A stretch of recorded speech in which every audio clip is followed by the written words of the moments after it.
It's the starting lineup. Kip Keefer, Tony Curry, the legend, and Case Keefer bring it every week. The coaches don't like what's going on. Fellas, wow. Congratulations. Weather is of universal appeal. It affects you and everybody watching. Because you're real, legend. You're authentic.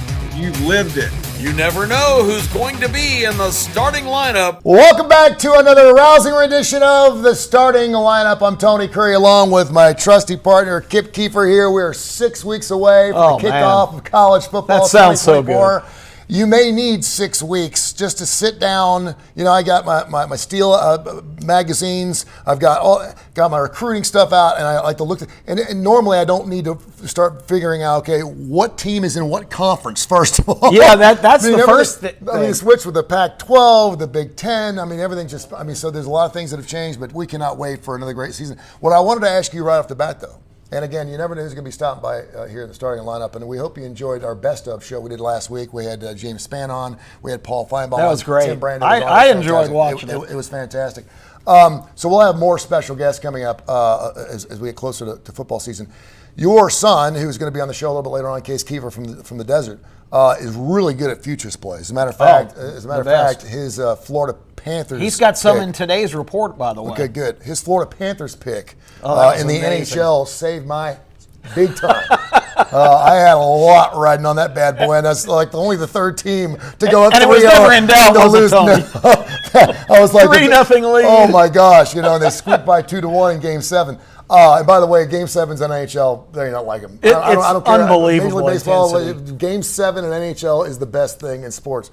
So, so he's really good. So I'm wondering now, with the SEC, obviously I'm looking at Oklahoma, Texas. I think, 13 of the last 20 conference championships have been won by one of those two teams out of the Big 12. Obviously, They're gone. They're coming to the SEC. Now that we haven't muddied the waters, we've made the waters more turbulent, if you want to say. There's more riptide effect, if you will, in the SEC, because you can get tripped up a lot more. You get two of these monster teams coming into the SEC. Will that change the way he looks at prospective future buys? And what I mean by that is right now you look at, say, Utah, which right now to win the national championship is plus 325. To make the playoffs is plus 325, which isn't a really good deal for a team like Utah to make a Final 12. But because you're going to have some teams beating each other up, per se, in the SEC, you may find some diamonds in the rough there. Yeah, I mean, it's no question it changes the dynamic of how you determine these things. The schedules being so much more difficult is the key. I think I touched on it before. One of the things that I'm really focused on is teams over-under win totals for the year. And I've already gone on record with my hot take of the summer, and it's been pretty hot, that Georgia and Texas, which are preseason ranked 1 and 3 in the poll, have 10.5 win-loss lines on their season. That means they can only lose one game each to be over. Mm-hmm. So I like under on both of those because I think everybody in the SEC is going to lose a couple of games. The schedule's just too brutal. And in Georgia and Texas case, they play each other, so one of them automatically has one loss. That's a great play. And there's 4 or 5 hot spots in that schedule. So I think that's a good place to start to look. But how you handicap on the whole scale of your futures is really interesting. And Case has some good thoughts on today's report. He talks about Utah. He's just come from this week. The Big 12 Media Days was in Las Vegas, so he spent time all week listening to coaches. He has the kind of access that you and I can only dream of. I mean, he's there talking to all the principals and listening to everything they have to say and getting his impressions of the actual participants, and then he marries that with the numbers. Baylor, for instance, who was a real good team, a major bowl team just a couple of years ago, who's fallen off. The Big 12 is wide open this year. They've made some coaching changes. Baylor is 100-1 to win the Big 12. Wow. Case that, it's so wide open. I'm playing 4 or 5 teams like Baylor. That's worth a $10 bet. Absolutely. I mean, if you put 100 on those guys, I mean, that's at 100-1. I mean, that's kind of staggering. I mean, just name brand is enough to that's drop $10,000 if you're right. Yeah. No, it's going to be crazy, and it's going to be wide open. I think what's so beautiful about what college football is doing right now, and you throw in the antitrust lawsuits and all things happen with the NCAA, and it is a mess, and the NIL and the transfer portals and all that stuff, and that should not affect the fan per se. It will, because the bottom line, it's going to trickle down. Someone's paying for Oklahoma State linemen to be getting $25,000 a year this year, and it's coming out of our pockets, the college football fan, I'm telling you. But what's amazing is now that we have 12 teams that are going to make the playoffs, it almost feels like everybody has a shot. I mean, if you're one of the major, not just the Autonomy 4, I'm just talking about it because we know that a group of 5 conference is going to get a team in. We know that's going to happen. Yeah. But it feels like, and I'll say it, even like the UABs of the world, I'm just using this as a world, the UTEPs, the Liberties, any of these teams that have scratched the surfaces of undefeated seasons in the past, are going to have that shot at least to play through games 10, 11, week 12, and 13 and be in a shot where they can actually make that final 12. And then perhaps if it goes to 14, even a better shot. Well, people need to understand that, and again, I understand the inclusion of those other conferences. Right now with the structure, you've got to give them a fair chance to compete for the whole enchilada. But on the other hand, if you look at it from just a particularly, in the NFL, for instance, it's based on your record. If you lose a game to the Chiefs last year, they had a terrible loss in Cleveland, who was a good team, but not, but in college football, that's catastrophic. If you lose to a team you're not supposed to lose to, that plays against you. Your record is really tarnished if you've got a bad loss. And that's one of the things that's still going to bother me about the process. I don't want to go to just a straight win-loss situation because the schedules aren't comparable. Every week in the NFL, you play a professional football team with a huge payroll. Well, guess what? College football, that's kind of what it's like now. So if you're not playing a full schedule of those kind of teams and you're playing these secondary games, the schedules aren't comparable, but I'm really worried, Tony, that when it gets down to, and people think, well, there's 12 teams, there'll be less controversy about who gets in. No. First of all, what you just mentioned, I want Mark Ingram and UAB and all the other schools to have a chance, but on the other hand, you start to look at that and go, like last year, Liberty would have gotten in. They were the 24th ranked team in the country. That means that there were 11 or 12 teams ahead of them that would not have gotten in for them. So it's kind of like a DEI. But not so much for Liberty to win a national. I don't think being in part of that 12-team discussion is part of them winning a national title. I don't think it's going to happen. But they can trip up a team in that first round of games. That's true. And obviously you're going to have teams with buys too. So you're going to be taking up some. I think you're totally right. The SOS is going to be super important. I did want to mention this real quick. This show flies by so quick, and we got so much stuff we want to tell you, information. We have a lot of people that have been really close to college football for a long, long period of time, and your son is one of the best of them. And I've had numerous emails, info@TonyCurryRadio.com. Where can we get your picks? First of all, we're doing our picks every single week. We did it as kind of we have to have some type of play, and then all of a sudden, you and I went 22-3. On a case of 25 picks, 22-3. Over a 6 or 7 week period. Kai Gregory, one of our great sponsors, Southern Precision Staffing, went 9-0. You can go back and look on our YouTube channel. He went 9-0 one week and 4-3 the next. So we're going to have our own gambling shows. There's all kinds of gambling shows. I know people got trends, and I know there's all kinds of computers and everything else. We've got 4 guys that are as close to it as possible, and we were smoking hot last year. We want to share that information. We'll have that show coming up a little bit later on. We're only 6 weeks away, so we'll have a podcast that we're going to be doing with that. And, of course, Kyle will be joining us here on the show, as well as many other special guests right here. But we cannot wait. It's going to be unlike any college football year we've ever had. Well, we appreciate everybody who's watched us throughout the summer and caught our show last year. This year, the dynamic changes a little bit, and I want to talk real quick about that. The starting lineup is going to be an essential stop for you on your way to kickoff on Saturday morning. First of all, we're the last stop because the SEC on ABC starts at 11 o'clock here. We're on at 10:30.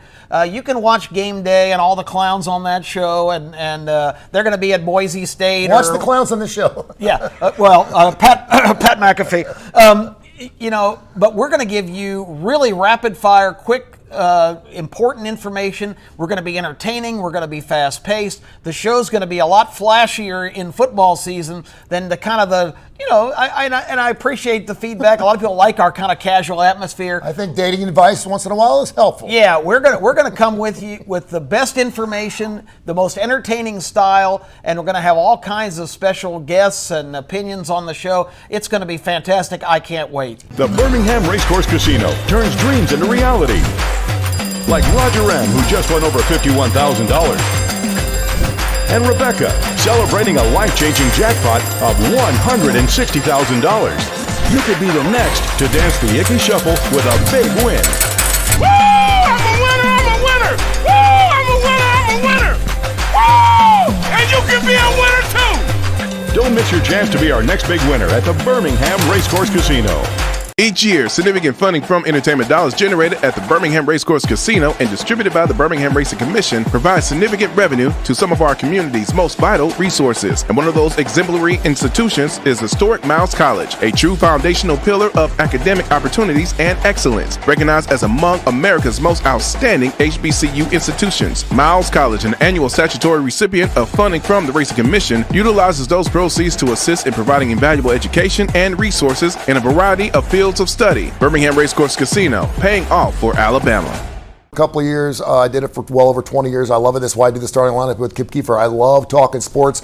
Lots of sports stuff on Tony Curry Radio, including a brand new podcast, which is going to be called Inferno. That's right, Inferno. Trent Dilfer and Andy Kennedy from the UAB Blazerland Go Blazers are going to be joining me every single week, along with Mark Ingham, the UAB athletic director. We already do a show called The Director's Chair that will morph into Inferno, which is going to be coming up just in time for college football season. And then all the shows like Need to Know, Keefer and Curry, Heart of Alabama Food Bank does a show with us. Damon Johnson, the lead guitarist for Leonard Skinner, does a show with me every single week. Fantastic shows. Check them all out on the TKR app. Get the TKR app, or also on our YouTube channel, where you can also check out the starting lineup right here with Kip Keefer, Tony Curry, and the man that I'm always happy to bring on the show every single week, because you never know what's going to come out of his mouth, just like Tony Curry back in 1987. This is the man, the myth, the legend.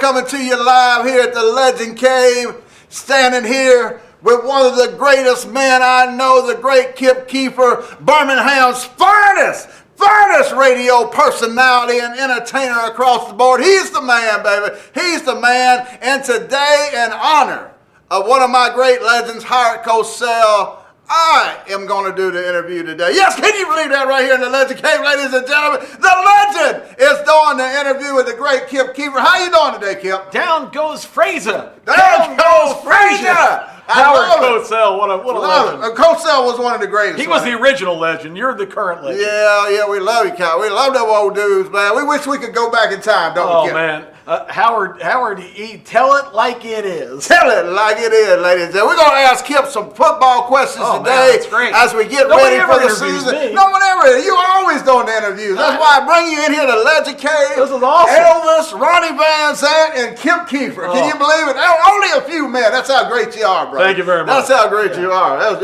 you very much. But first question, Kip. Who is your surprise team in the SEC this year, and why? Surprise team. I'll look in that kind of middle group. I'm going to say right off the cuff, I'm going to go with Tennessee, whose expectations have been lessened. But if Nico is the real deal, the Volunteers could be a big factor in the SEC race. You know, Kip, there's a lot of rumors floating around in the Alabama underground that Coach Freeze down at Auburn is in over his head, and it's only a matter of time, Kip. Will you tell me what a 7 or a 6 win season would do to Coach Freeze going into next season? I think he'll survive a 7-win season. 6 wins, I'm not so sure. If he has a losing record, I think he's in big trouble. But Auburn's flying so far under the radar. If they've improved that team any at all, it's really kind of a win situation for Hugh. But a bad season, Hugh's out, because they're not going to put up with that. We know about you, Yellowwood. We know how you run folks off down there. We've done got the rumor that Coach Freeze may be in a little trouble. No, that's right. This is the Alabama Network right here, Auburn fans. We get all them little juicy rumors right running through here. But Kip, as you look at this season coming up, you know at Alabama we expect to win a championship every year. That's what we think. That's what we want. We won't accept anything else. We're not like Auburn. 8 wins ain't good enough. 8 wins ain't going to get you the extension at Alabama. Or 9 wins or get you in the dance. Do you think this Alabama football team in year 1 can compete and go to the college playoff and make a national championship game. Well, you said something the last time we talked. I asked you a similar question. Are you prepared to lose a game or two? And you said, as long as I get in the dance, it's okay. Because everybody needs to change their attitude now. It's not about winning every game. It's just doing enough to get in the tournament. And that's a different bar than Alabama fans are used to.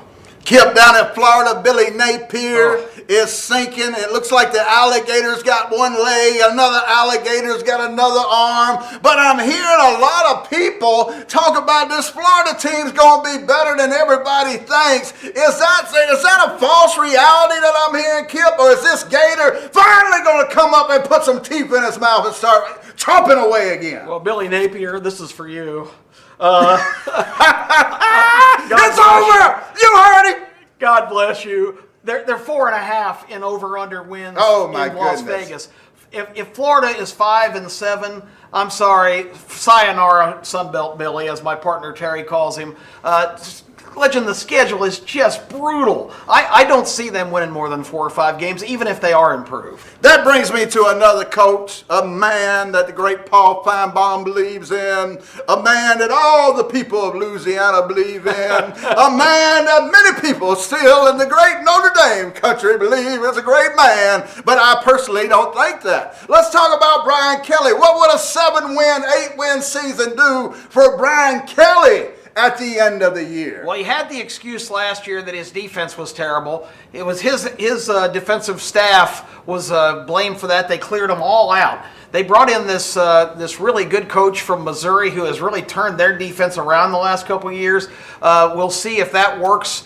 Brad Blake. I'm kind of in the mindset that if they play any defense at all, they've got a lot of weapons. LSU's still a dangerous team, but again, the schedule's so brutal that if LSU's not in the postseason tournament, I think there's going to be a lot of drums beaten for Brian Kelly's head. You know, Kip, everybody is saying Georgia is the team. Are they? I think Georgia's going to be great. They're very deep, but Georgia's schedule is brutal. They have to go to Texas. That's one of those teams that's going to lose. Georgia's 10.5.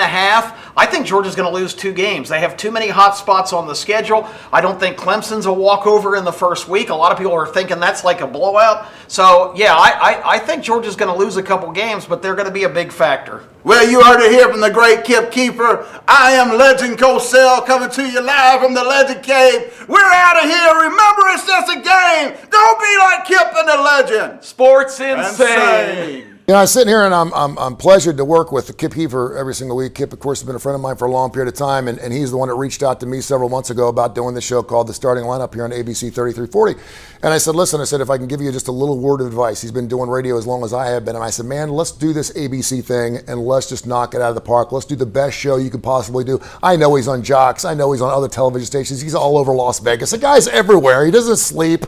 I mean, he's up 23.5 hours a day, picking ball games. He's unbelievable. But I said, let's do this ABC thing and knock it out of the park. Then we've got clients like Southern Precision Staffing coming on. They want to be part of this because they know we pick winners and we do a fantastic job. Kai Gregory has been one of those guys. Has been number one for us. Fantastic. We love to make a little money for what we do. He can pick some ball games too, my friend. 9-0 1 week last year. He will join the show again. Southern Precision Staffing, 205-682-2828.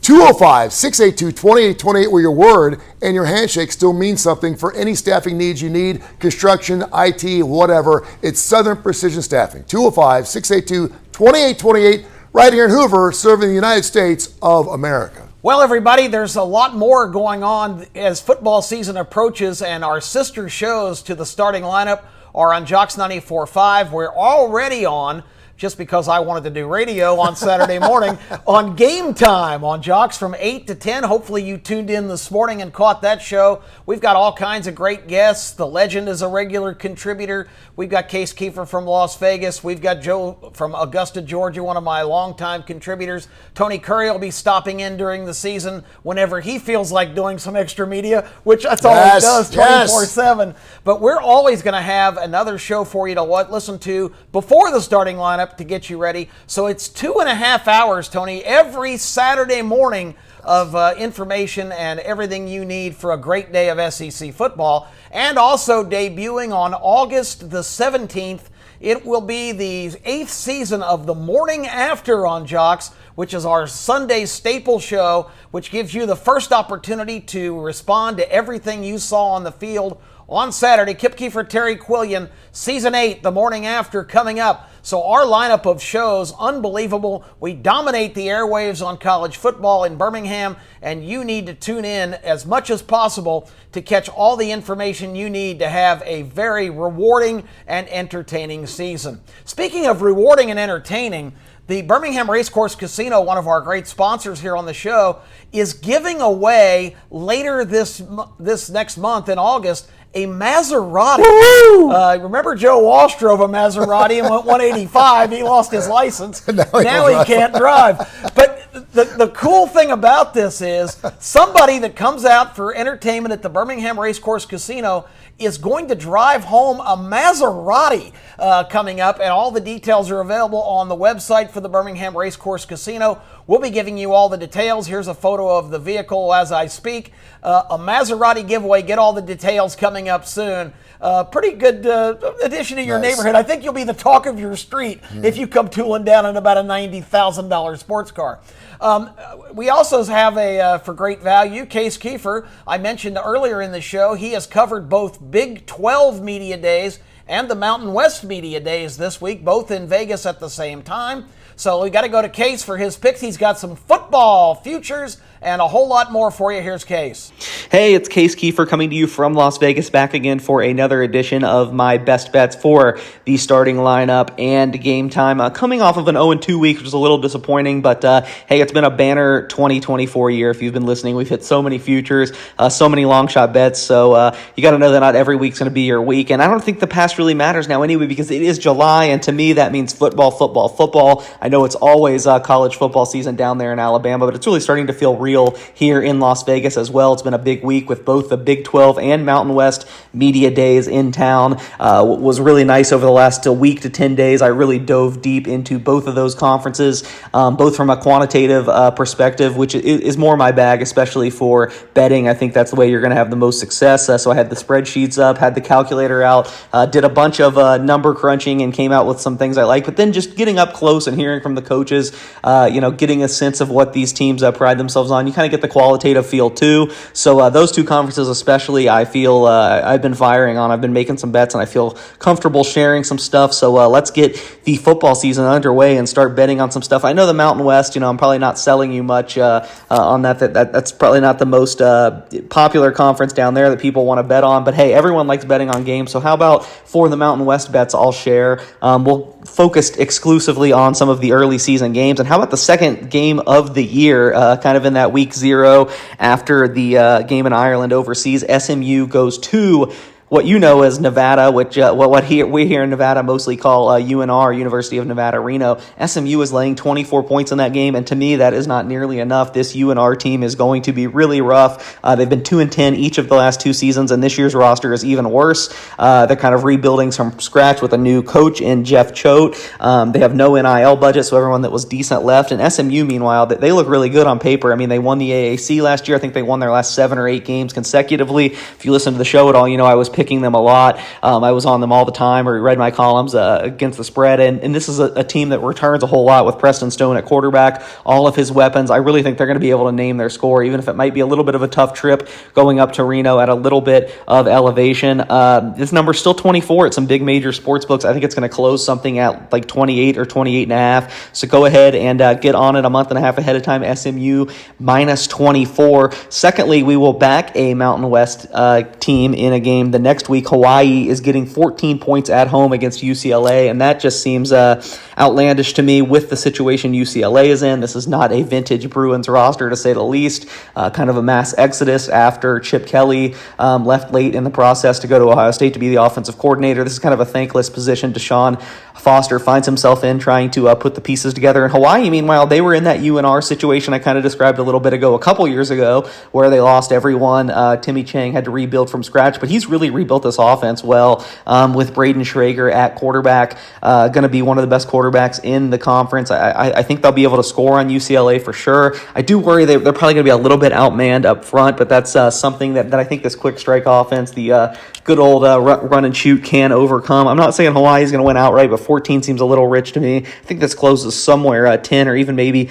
a little bit lower than that. The Big 12, I feel like there's probably some more interest there. I think it's going to be the third best league in college football this year. So let's stick with the futures there. And to me, it's going to be the most fun league to follow because there are so many teams that could win it. This thing is totally wide open. Now in the betting market, Utah and Oklahoma State getting all the love. And I can totally see them winning, either of those two teams winning it. I think they're deserving of being in the conversation. But the fact that they've kind of separated from the pack, they're both 5-1 or lower now, that's a little too rich for my blood. Like I said, I think there's a lot of teams that can do it. I think the best approach if you're future betting in the Big 12 is to kind of look in that mid-tier, find some teams you like and fire on them. I have actually made 3 bets to win the Big 12, which is a lot for me. Usually I'm 1 or 2 max going into the season.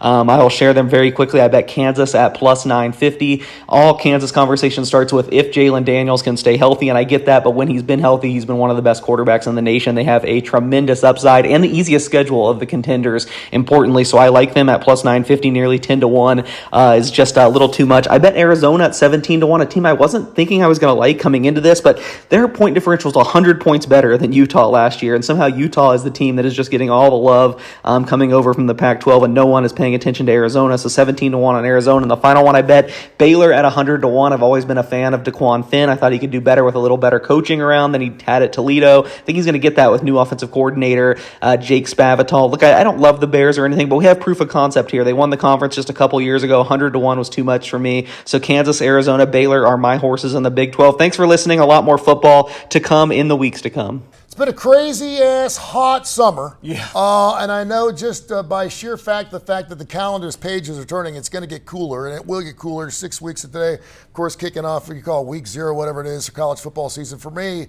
just the fact that we're talking about college football is going to have to be enough right now for us to get through. We're going to be all right here in the starting lineup. And I've never been as excited. I did Jocks for 20 years. I worked at ESPN. I've never been more proud of how this show is coming together. Only in our second year, we did this for about 3 or 4 months during last football season to see how it felt. They came back and offered us to come on pretty much full time and do it during the summertime. We were like, we're in. And the fact we're going to be buttoned up against that first SEC game, Georgia-Clemson, it's going to be a fantastic year. I can't wait, man. It's going to be great, and it's going to be so different than anything you've seen before. Tony and I have talked about it on the show here. A lot of people that I talk to still really haven't grasped the concept that the we haven't grasped the concept. The expansion. Tony said it best on the Open today. First thing I need to do is find out what conference everybody's in. It's really a brand new world of college football. It's going to be great. The games are so competitive. Look at opening weekend. We're going right before Georgia-Clemson, but you've got Notre Dame at Texas A&M. Miami at Florida, and in Las Vegas, Case Keefer will be on hand at Allegiant Stadium where the Raiders play. LSU and USC of the Big Ten are squaring off. That's just the first week games. Every week is going to be marquee stuff. It's going to be just fantastic. The most unusual competitive season of college football you've ever seen, and we are so excited to be a part of it. First year for an Alabama coach. We haven't said that in 17 or 18 years. Nick Saban is out? Yeah, believe it or not. Hugh Freeze, you can make an argument this is a very pivotal and very important year for him. And he's talking a pretty good game. And, of course, Trent Dilfer has the first losing season for UAB since they hit the gridiron back in 2017 as they came back for their resurrection. So I know he's going to want to flip the script a little bit too, but he has done a fantastic job in the transfer portal and going out there and doing some recruiting. So it's going to be a fantastic year. We'll look forward to it, man. Keep watching us every Saturday morning, 10:30, 11 o'clock. We're going to have all kinds of great special guests. We're going to do some political. We're going to do some classic rock. We're still going to have coaches. It's all going to be right here on the starting lineup. Till next weekend, God bless you. 6 weeks till kickoff.